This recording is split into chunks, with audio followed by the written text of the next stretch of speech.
good morning, everybody. It is Monday, July 27th, and that means it's time for another episode of Chatting with Agnes and Cecilia. I'm one of your co-hosts, Cecilia Supp. I'm also the founder and principal of Rogue Tulips Consulting, who sponsors this series. We offer consulting services and association management services, as well as distinctive project support to everyone in the nonprofit community. My co-host, Agnes Amos Coleman, can't join us today. So on behalf of Agnes, I would like to say hello to everybody in our global audience. Good morning, good afternoon, or good evening. And Agnes will be back with us next week. So today I am really excited to close out our Freedom series of the month of July with our friend and colleague, Wendy Toyama, who is currently the Executive Director of the American Academy of Hospice and Palliative Medicine. Welcome back, Wendy. Thanks. Love talking with you guys, so it's fun. That's great, and we love having you. So we're today what we're talking about is freedom to move, because Wendy has moved to a new executive director position during the pandemic, and it's all been done completely virtually. Yep. So Wendy, share some of your thoughts with us about the experience. So like overall, first of all, did you find it a positive or a negative? Yeah, so this is a little bit uncomfortable or weird to answer, but it's been actually great. It's been exciting to engage in a new organization with a new mission that aligns with my values, to meet new people and learn new things. So while it is all remote and that has its challenges and I'd rather be in the office, I'm still really enjoying the startup at a new place. So I would encourage people not to be afraid to make changes during this time.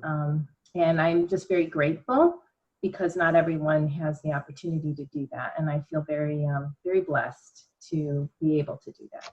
Well, it's wonderful to hear some good news in the pandemic era, which we'll be living through at least till the end of the year, if not a little longer. Right. So you said it felt a little uncomfortable and maybe a little strange to say it's been a good experience. So why do you say that? Oh, it is certainly, I'm so tired of the word unprecedented, but we're facing not only the pandemic, also economic uncertainty and racial, social unrest. So it's a very sobering, heavy time. And I'm keenly aware that everybody's having different experiences and that everybody's at a different place. And, I think I wake up every day and count my blessings. So it feels a little uncomfortable to say it's great because I know it's not great for everybody right now. But also I think it's not what people expect. I mean, I think people expect me to say, it's really hard, I really hate it, but I don't. I mean, it is really hard. But maybe it's because it's new that you have that kind of adrenaline or something that helps you kind of push through what is hard. Well, I think, and I appreciate your sensitivity to the fact that everybody is not having a good time of it right now, but I do think it's important that we share some good news and some stories that are positive, because so much of what's going on right now is concerning and serious and sobering and makes you rethink everything about your view of the world. But it's also a time where a lot of the news is negative. We're only focusing on the negative parts of the news. And so it's good to hear these stories from our own community, because I've seen this too, Wendy. A lot of people are actually getting jobs right now. A lot of people in my network, like you think, oh, pandemic, everything shut down. Like, especially the first 6 weeks of lockdown, people were kind of like, oh, we don't know what's going to happen. And people weren't spending money and people weren't hiring. And then the last couple of months, I've seen a lot of people say, oh, hey, I got a new job, or this person got a new job. You get those notices on LinkedIn, for example, and you see people are still posting jobs and hiring. And like, hey, that's good news in my opinion, because, the economy is very different right now, but, maybe it's just growing into a different way. You know how like tree branches, you cut back a tree branch and then the branches grow in the other direction. So maybe our economy is just growing in a different way. So I think that's great. So bringing it back to your transition though, were you going to move from where you are physically now to a different location? Yeah, so I will be relocating, but I was preparing to put my house on the market April 2nd. So we didn't. And to your point, people are moving. We're not. We feel very, you know, our bubble's small, so we prefer not to have people coming into the house and all that. So, and actually the truth is the pandemic in a certain sense made my onboarding easier, because I was going to be a remote CEO for the first several months while I was selling, buying, moving and all that. But everybody else would have been in the office. So now we're all remote. So actually it's been easier to a certain extent because everybody's working remote. And people have asked me, oh, it must be really stressful to not know when you're moving. And while I'd like to know, the truth is it's much easier. I'm not packing anymore. I stopped that. We're not showing the house. I don't have to run out and find a place to be during this shutdown world while people are looking. I'm not trying to buy. So to a certain extent, it's easier. And I need to ensure that my executive committee and my staff, you know, is kind of aware of what my plans are, and I'll be there as soon as I can. But right now, our offices in Chicago, where I'll be moving, are, you know, they're not widely open anyway. And Chicago just put a quarantine on people coming from North Carolina, so it's all quite uncertain. But that's what we're all dealing with, is uncertainty. So it does allow me to focus a little bit more on the job, frankly. Well, and I think that's really helpful. I think, you know, being able to spend time learning about the organization you're working with, and then getting to know people, even if it's, you know, remotely. I think that's good. So how has it affected your interaction with the new board of directors you're working with? Yeah, so I was thinking about this in preparation for today. And the truth is, if you're at an association that's national, certainly international, but potentially even state, you are building your relationships of trust with your board, your boss, virtually, remotely anyway. So that's really not different. And what has happened is that because of the quick move to video for everything, I'm now video conferencing with them, where what I would have been doing would have been building these one-on-one relationships with the board members by phone. So, you know, I would say that when I start as a new CEO, I like to do listening conversations one-on-one with each board member and with the staff. And so that's not really new or different. What's new or different is I'm doing them with video. I also believe that as a new CEO, you have to be very transparent and over-communicate. And so that's, you know, all the more so during this period. But I think the difference isn't how I work with the board. It may be more what I'm working with the board on, right? So this board didn't expect to have a pandemic to deal with. They're making very difficult decisions on behalf of the organization as stewards. You know, some of my board members have said it didn't feel real because we haven't met in person. So, you know, just kind of helping them through the pandemic and understanding what their duty of care is during this time, and helping them sort of switch their mindset from I'm a member and I can't come to the meeting to I'm a board member and I have to decide what we need to do as good stewards for the organization. So that's probably the biggest challenge. Is it isn't business as usual with the board. We're having virtual board meetings instead of in person. Our organization is doing more frequent board meetings that are shorter. But I just talked to a colleague who did a day-and-a-half board meeting quite successfully, utilizing some of the tools in Zoom and other things. So, you know, but I think that is what's different, is how the board is doing their work is changing. And you know, as the CEO, you have to be the person who's helping them sort that out. And so what is different in your approach working with the board virtually? And what I mean by that is, so when you have an in-person meeting, is very different kind of interaction than a virtual meeting. So what have you seen with all of your experience as a chief staff executive? How are you doing it differently? How are you approaching it? Yeah, I mean, I think this is where being the Academy of Hospice and Palliative Care Medicine is really unique and beneficial. So, you know, I think because of what our members do, they make a lot of space for emotions and for grace. And so, you know, we, when we heard, I think, held our second board meeting, it was early in the pandemic. We had people in New York, and we switched our agenda and started with the first half hour of everybody sharing where they were at. And it was important too, because everyone's at a different place. Some folks were in the South and were preparing, but nothing had happened yet. Some were feeling economic stress. Some were at Mount Sinai, and it was like a war zone.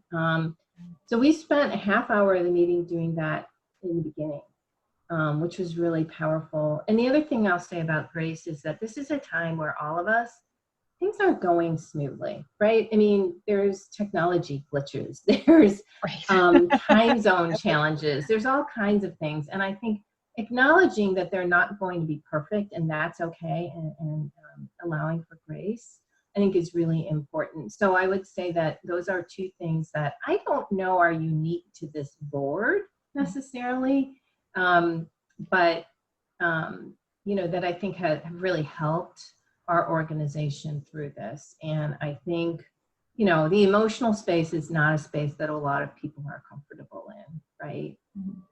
So I think that that's been really interesting. I would also say that being very focused on each agenda item, you know, what you're hoping to accomplish with them, being very flexible. I mean, our meetings are going longer than planned, so we have to kind of move things to the next one. You know, that's really important. One of the things that we do that I think is really powerful is we send a questionnaire out to the board before the meeting on the agenda items, so we can identify their questions in advance. And that helps us as staff be more prepared for the discussion during that time. So I think all of those things help you use the time more efficiently.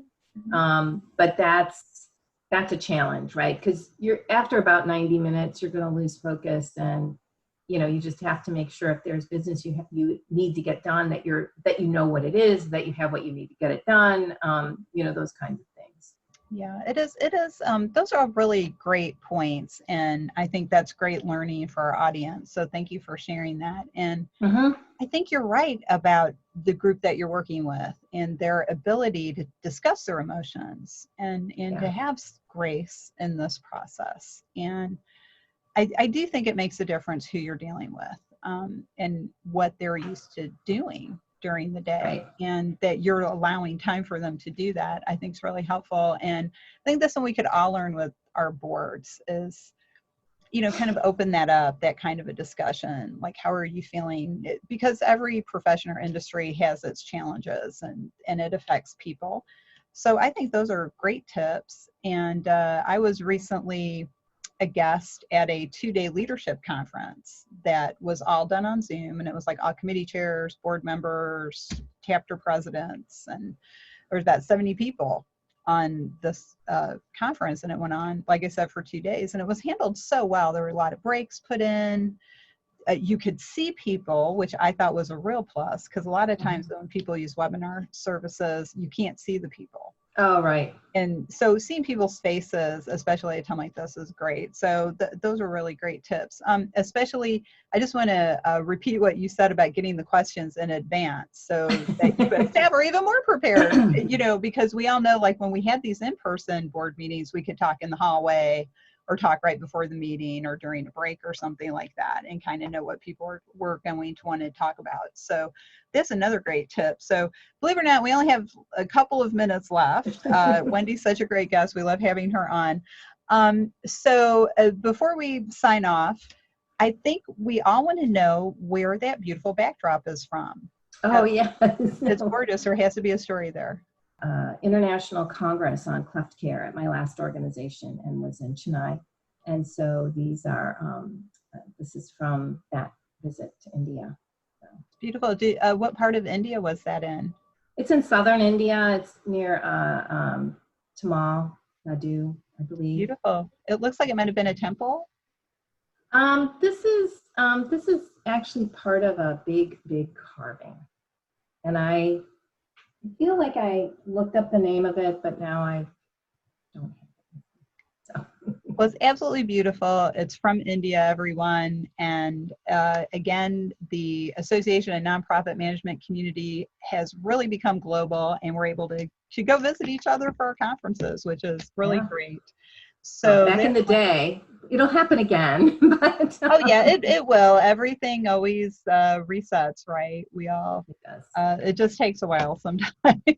But no, this has been great. So Wendy, before we go rogue and have to sign off for this week, what's the one thing you'd like people to take away this week, and how can they get in touch with you if they'd like to ask you some more questions? Yeah, I mean, I think that I wouldn't let the current environment stop you from moving forward if there's an opportunity. And I think that it underscores the importance of having a network, building your network, investing in your network, because, you know, I will tell you, I feel very supported being part of an AMC. But when I moved to North Carolina, my first leap of faith for my first CEO job, I felt very alone. And I spent a lot of time building a local network, but I realized I wasn't alone, that I had a national network that I could tap. And I think we're learning now how to do that so much better. Mm-hmm. So I would say, don't let, be bold and take a leap of faith and have the freedom to move. That's great advice. And if people wanted to get in touch with you and maybe ask you some more questions, what should Sure. they contact you on LinkedIn or? LinkedIn is good, and you can also email me at wtoyama, Toyama, at aahpm.org. So find me both places. That's excellent. Well, thank you again, Wendy, for sharing your experiences transitioning to not just a chief staff executive position, but to a new organization, meaning an AMC, going from a standalone. So this has been great as always, and we know you'll be back. So Thanks. on behalf of myself and Agnes, thanks for joining us, and thanks for our audience for tuning in. We're going to go rogue for now, but we'll be back next time with another exciting guest. So until then, folks, stay safe, and we'll talk soon. Bye. Thanks, Celia.